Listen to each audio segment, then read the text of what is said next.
حضرت مخدوم اشرف جہانگیر شبنانی رحمۃ اللہ تعالیٰ علیہ فرماتے لطائف شریفی میں، یاد رکھو کہ شریعت پرکھنے کی کسوٹی ہے، شریعت پرکھنے کی کسوٹی ہے، شریعت پر ولی کو پرکھا جاتا ہے، ولی سے شریعت نہیں پرکھی جاتی۔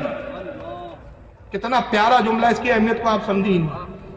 اور آج زمانہ کیا آ گیا، ہمارے پیر صاحب ایسا کرتے۔ ابے تیرے پیر کی حیثیت کیا ہے یہ بتا کہ شریعت کیا کہتی ہے۔ اگر تیرا پیر شریعت پر عمل کرتا ہے تو پیر ہے، شریعت پر عمل نہیں کرتا تو وہ پیر نہیں ہے۔ کہ شریعت جو ہے وہ کسوٹی ہے، جو شریعت پر عامل ہے وہ ولی ہے، اور جو شریعت پر عامل نہیں وہ ولی ہو ہی نہیں سکتا۔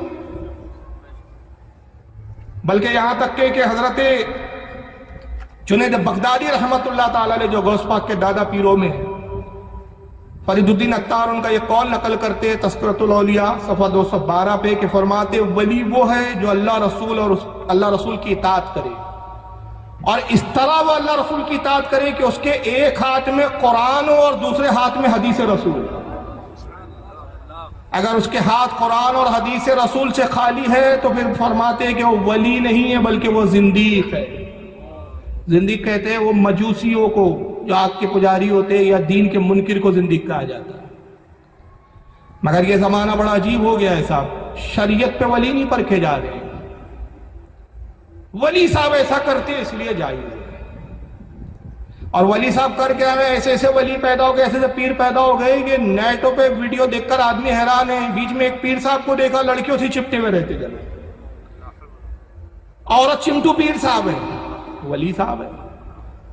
قوالی ہو رہی ہے صاحب، ہزاروں لاکھوں کے نوٹ داڑھی منڈے قوالوں پہ نثار کر دے رہے ہیں صاحب، پیر صاحب ہے صاحب، کرامت ہے ان کی۔ اور ایک عجیب نیا فیشن چلا، پھولوں کے اندر ہی دفن ہو جا رہے ہیں گردن تک، دیکھے ہوں گے اس طرح کے ویڈیو آئے، اتنے گلاب کے پھول ڈالے کہ پیر صاحب کی گردن دکھ رہی ہے باقی کچھ دکھ ہی نہیں رہا ہے۔ کیا ہے صاحب، یہ پیر ہیں، یہ ولی ہیں ہمارے حضرات۔ ارے کیا کرامت کیا ہے آپ کے حضرت کی؟ بھائی اتنے بڑے پیر صاحب ہیں کہ صاحب عورتیں پیر دباتی ہیں، بڑے بڑے سیٹ مرید ہیں۔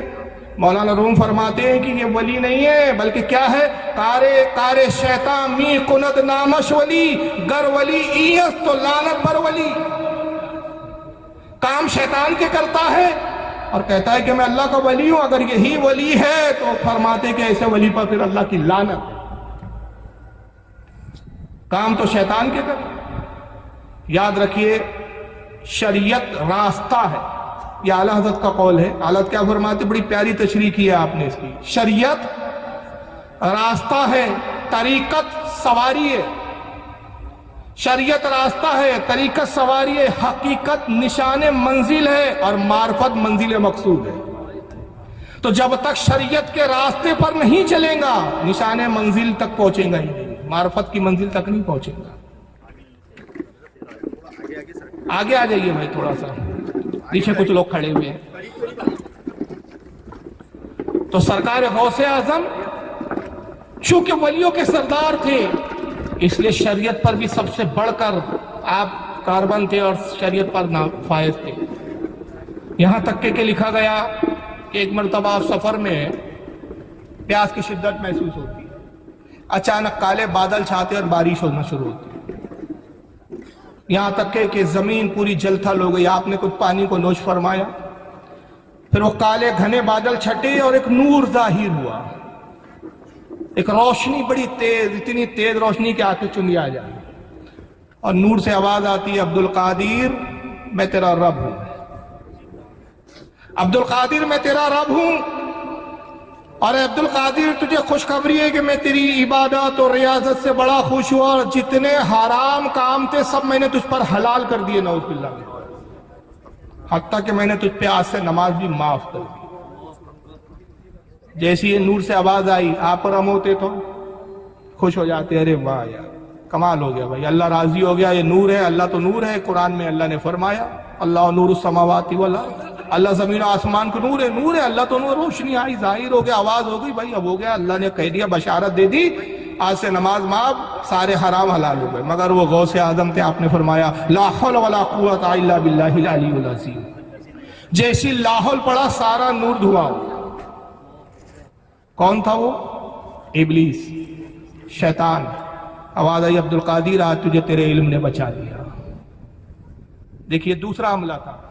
ہم ہوتے تو اپنے علم پہ گھمنڈ کرتے کہتے ہاں دیکھا نا ہوں نا میں بھی عالم ہوں کیا نہیں, علم رکھتا ہوں کیا نہیں.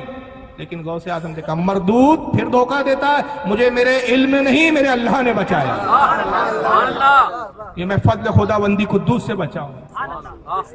دور سے آواز کیا آتی ہے. اب یہ جملہ بہت خاص ہے تاریخی, یہ واقعے کا خاص جملہ حصہ ہے. کہتا عبد القادر اب تک تو میرے قابو میں نہیں آیا, خدا کی قسم اسی طریقے سے 70 ابدالوں کو اب تک گمراہ کر چکا ہوں. کن کو گمراہ کر چکا ہوں؟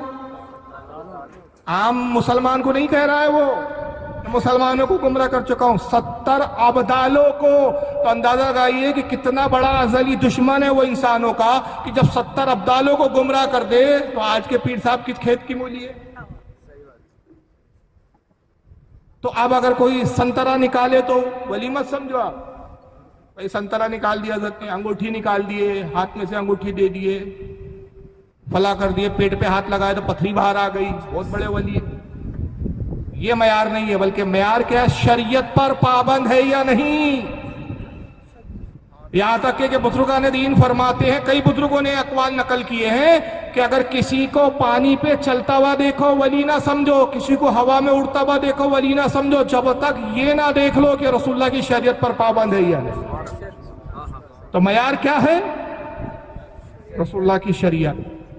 اور اس واقعے میں خاص بات ہے, دیکھیے یہاں غوث اعظم نے ایک تعلیم دی. جب ان سے پوچھا گیا, ابن تیمیہ نے اس کو لکھا ہے. خاص بات ہے کہ اس واقعے کو سنیوں نے تو لکھا ہی ہے, اہل سنت کے شاہ عبدالحق مودودی سے دہلوی نے اخبار الاخیار میں لکھا ہے, امام ابو الحسن شتنوفی نے بہجت الاسرار میں لکھا ہے, قلائد الجوار میں حضرت امام محمد یحییٰ طاسفی نے لکھا ہے, اس کو بہت سارے علماء نے لکھا. لیکن ابن تیمیہ نے بھی اپنے فتاوے میں جلد 1 صفحہ 172 پر لکھا. اور ابن تیمیہ جو غیر مقلدوں کے بہت بڑے علامہ ہے, وہ کہتے ہیں کہ پھر غوث اعظم سے پوچھا گیا کہ حضور آپ نے کیسے جانا کہ یہ شیطان ہے, آپ کو کیسے پتہ چلا؟ آپ نے کہا صرف ایک بات سے, کہ میرے آقا پر جب حرام حلال نہ ہوا تو میں تو اپنے نبی کا غلام ہوں, مجھ پر حرام حلال کیسے ہوا؟ تو یہاں سے ایک بات پتہ چلی, بھائی نماز کیوں نہیں پڑھتے پیر صاحب؟ نہیں ہم پر معاف ہے.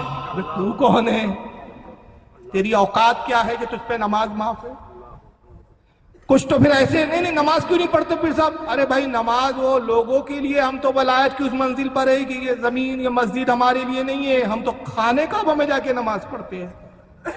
اچھا بھائی خانے کعبہ میں پڑھتے ہیں, بھائی پاس کی مسجد میں چلنا نہیں ہو رہا آپ سے, خانے کعبہ اتنی دور جا رہے ہیں, روز جا رہے ہیں, 5 وقت جا رہے ہیں, اور یہ بتائیے زہر میں نکلے تو وہاں کون سا وقت ہے, وہاں زہر پڑھنے گئے کہ کون سی نماز پڑھنے گئے؟ وہاں تو ٹائم الگ ہو گیا, وہاں کا نماز کا بھی وقت ہے. تو آپ زہر ادا کر رہے تھے کہ اثر ادا کر رہے تھے؟ بلکہ غوث پاک کا یہ قول مشہور ہے کہ آپ فرماتے ہیں کہ جو بے نمازی ہو اس کو ہمارے قبرستان میں دفن نہ کریں.